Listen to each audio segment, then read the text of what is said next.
نرجع شريط الزمن ورا لزمن بعيد قوي. الأرض كانت مليانة فساد، الجن مالي الكوكب. الكوكب كله حروب ومعارك وصوت صريخ بشق السماء، لحد ما جه أمر الله، والملائكة نزلوا بجيوش من نور وطهروا الأرض، وقفوا الحروب ونسفوا الفساد. الدنيا هديت، النار اتطفت والدخان اتبخر. الأرض لأول مرة من سنين طويلة بقت ساكتة ساكنة، كأنها بتتنفس بالراحة. ومن هنا ربنا سبحانه وتعالى قرر يفتح صفحة جديدة. ربنا قال إني جاعل في الأرض خليفة. كلمة واحدة قلبت المشهد كله. الملائكة اللي شافوا الجن وإزاي دمروا الأرض قالوا بدهشة: أتجعل فيها من يفسد فيها ويسفك الدماء ونحن نسبح بحمدك ونقدس لك؟ لكن الجواب جه قصير وقاطع: إني أعلم ما لا تعلمون. يعني أنتم شفتوا صورة ناقصة، بس أنا عندي الحكمة الكاملة. نبتدي بأمر القبضة. أول خطوة، ربنا أمر ملك ينزل الأرض وياخد قبضة تراب. الملك نزل. أول ما مد إيديه الأرض نطقت وقالت: أعوذ بالله منك أن تنقص مني. فالملك رجع. اتكرر الأمر مع ملك تاني، والأرض برضو استعاذت بالله منه فرجع، لحد ما جه الدور على ملك الموت. الأرض قالت له نفس الكلمة: أعوذ بالله منك أن تنقص مني. رد عليها وقال: وأنا أعوذ بالله أن أعصي أمر ربي. ومد إيده وأخد قبضة من كل مكان: من الجبل القاسي، من السهل الطري، من الأرض المالحة ومن الأرض العذبة، من الأبيض والأسود والأحمر، من اللين ومن الصلب. القبضات دي اترفعت فوق، ودي كانت أول خطوة في تكوين الإنسان. وهنا كان تنوع البشر، ومن القبضات دي ربنا ورانا حكمة عظيمة: زي ما التراب متنوع، البشر كمان هيبقوا متنوعين. فينا اللي قلبه أبيض طيب زي التربة الخصبة، وفينا اللي طبعه ناشف زي الصخر، وفينا الأبيض والأسود والأسمر، وفينا السهل والبسيط، وفي القاسي والغليظ. يعني كل إنسان جواه جزء من أصل الأرض اللي اتخلق منها. التحول من تراب لطين: التراب اتخلط بالمية اتحول لطين. الطين اتساب فترة فبقى طين لازب لزج متماسك. اتساب أكتر، اتغير لونه وريحته وبقى حمأ مسنون اسود وريحته قوية. وبعدها اتساب ينشف فبقى صلصال كالفخار ناشف، لو خبطت عليه يدي صوت. المراحل دي ما كانتش مجرد تغيير مادة، لكنها كانت درس. زي ما الطين عدى بمراحل، الإنسان كمان حياته مراحل: ضعف، قوة، شيخوخة، وكلها بحكمة. بداية التشكيل: بعد ما الطين وصل لمرحلة الصلصال، جاء الأمر الإلهي. صوروا الجسد على هيئة إنسان. ابتدأ التشكيل: راس كبيرة، عينين مرسومين، ودان بارزة، لسان، ايدين، رجلين، تفاصيل دقيقة. الجسد بقى واقف كإنسان كامل الشكل، لكن واقف ساكت، أجوف، ما فيهوش روح. وهنا بقى جه رد فعل الملائكة. الملائكة بصوا بدهشة. منظر أول مرة يشوفوه: مخلوق من طين واقف زي التمثال، نورهم حوالين الجسد، صمتهم بيقول إنهم مستنيين سر كبير يتكشف. وهنا طبعا كان إبليس حوالين المشهد، اللي كان عابد مع الملائكة. ما قدرش يسيب المشهد، دخل يطوف حوالين الجسد، يقرب منه، يخبط عليه، يسمع صوت الصلصلة. قال لنفسه: ده أجوف ضعيف، لو اتخلق وعاش أقدر أسيطر عليه. ومن اللحظة دي اتزرع الكبر والحقد في قلبه. تخيلوا معايا المشهد ده: الأرض بعد ما نضفت من الجن، الهدوء مالي المكان، وفي النص جسد ضخم من صلصال واقف زي التمثال. ملامحه كاملة لكن عينيه مغمضة، صدره ما بيتحركش. حواليه الملائكة صفوف من نور واقفين بصمت مهيب، وإبليس بيلف حواليه، عينيه كلها حسد واستعلاء. المشهد هنا رهيب، كأن الكون كله واقف مستني اللحظة اللي بعدها. الحكمة من التين. ليه التين بالذات؟ لأنه بسيط متواضع بندوس عليه برجلينا، لكنه كمان سر الحياة.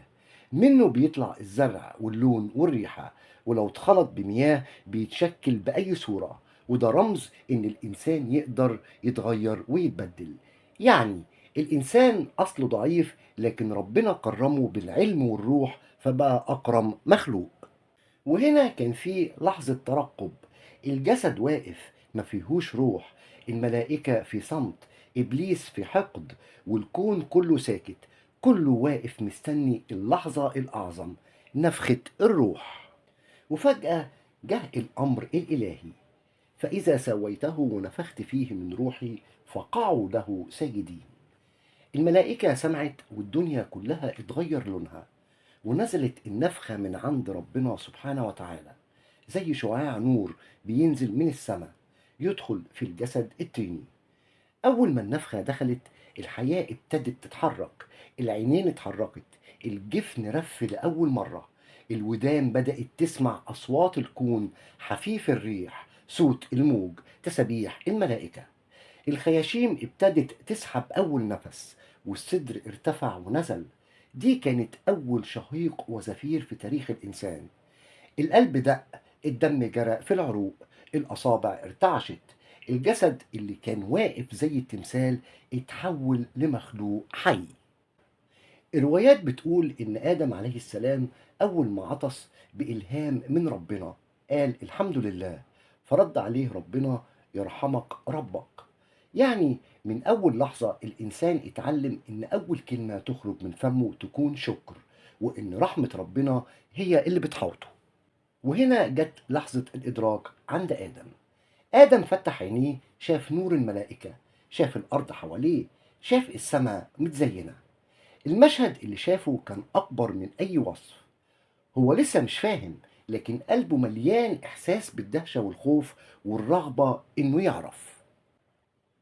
وهنا ربنا سبحانه وتعالى ما يسيبش آدم كده، اداه المنحة الأعظم، العلم، وعلم آدم الأسماء كلها. يعني عرف أسماء الأشياء، دي شجرة، دي نجمة، ده جبل، دي مية. اتعلم مش بس أسماء، لكن كمان معاني، يقدر يعبر، يقدر يوصف، يقدر يميز. وهنا الله سبحانه وتعالى حط الملائكة في امتحان، قال لهم أنبئوني بأسماء هؤلاء إن كنتم صادقين. ردت الملائكة على الله سبحانه وتعالى وقالوا له: قالوا لا علم لنا إلا ما علمتنا إنك أنت العليم الحكيم. وقال يا آدم أنبئهم بأسمائهم. فلما أنبأهم بأسمائهم قال ألم أقل لكم إني أعلم غيب السماوات والأرض وأعلم ما تبدون وما كنتم تكتمون. وهنا آدم اتكلم، سمى كل حاجة، شرحها، وأثبت إنه مختلف، إنه مؤهل يكون خليفة في الأرض. تخيل كده معايا المشهد، إن أنت واقف وسط الملائكة، آدم لسه خارج من طين للحياة، بيرمش لأول مرة، بياخد أنفاسه الأولى، وبعدين يبدأ يتكلم، يذكر أسماء الأشياء حواليه بصوت واضح. الملائكة واقفين مبهورين، صمتهم بيقول إن في حاجة عظيمة بتتولد. وهنا جاء أمر السجود، وبعد ما اتبينت الحكمة جاء الأمر الإلهي العظيم: اسجدوا لآدم. الملائكة صفوف نور، ما ترددوش لحظة، كلهم وقعوا ساجدين قدام آدم. مش سجود عبادة، لا، العبادة لله وحده، لكن سجود تكريم لآدم وإطاعة لأمر الله بالسجود، لأن السجود رمز لحكمة الله اللي ما كانوش يعرفوها. الأرض اتزينت بالنور، مشهد مهيب، ملايين الملائكة ساجدين في صمت. لكن وسط الصفوف دي كلها كان في واحد واقف ما سجدش، إبليس. ربنا سأله: ما منعك ألا تسجد إذا أمرتك؟ رد بغرور: أنا خير منه، خلقتني من نار وخلقته من طين. وهنا ظهر الغل اللي كان مخبيه، قاس بعقله الناقص، قال النار أعلى من الطين، ونسى إن الكرامة مش في المادة لكن في النفخة والعلم. وهنا جه الحكم، الحكم جه واضح: اخرج منها فإنك رجيم، وإن عليك لعنتي إلى يوم الدين. إبليس اتلعن، اتطرد، بقى ملعون للأبد. لكن طلب مهلة، انظرني إلى يوم يبعثون، وربنا اداله اللي طلبه. وهنا إبليس أعلن العداوة: فبما أغويتني لأقعدن لهم صراطك المستقيم، ثم لآتينهم من بين أيديهم ومن خلفهم وعن أيمانهم وعن شمائلهم، ولا تجد أكثرهم شاكرين. يعني من اللحظة دي اتعلن الصراع الأبدي بين الهداية والضلال، بين الخير والشر. والعبر اللي احنا أخدناها من موضوعنا اليوم إن الكرامة مش في المادة، لكن في الطاعة والعلم، وإن السجود كان سجود تكريم مش عبادة، والغرور أول ذنب وأخطره، وهو اللي أسقط إبليس من أعلى عبادة لأسفل لعنة. في الفيديو القادم هنفتح باب جديد: ازاي آدم عاش في الجنة، ازاي كانت أول تجربة له، وازاي إبليس ما سابهوش وبدأ أول مكيدة. خليكم مستنيين، اللي جاي أهم وأخطر. سلام.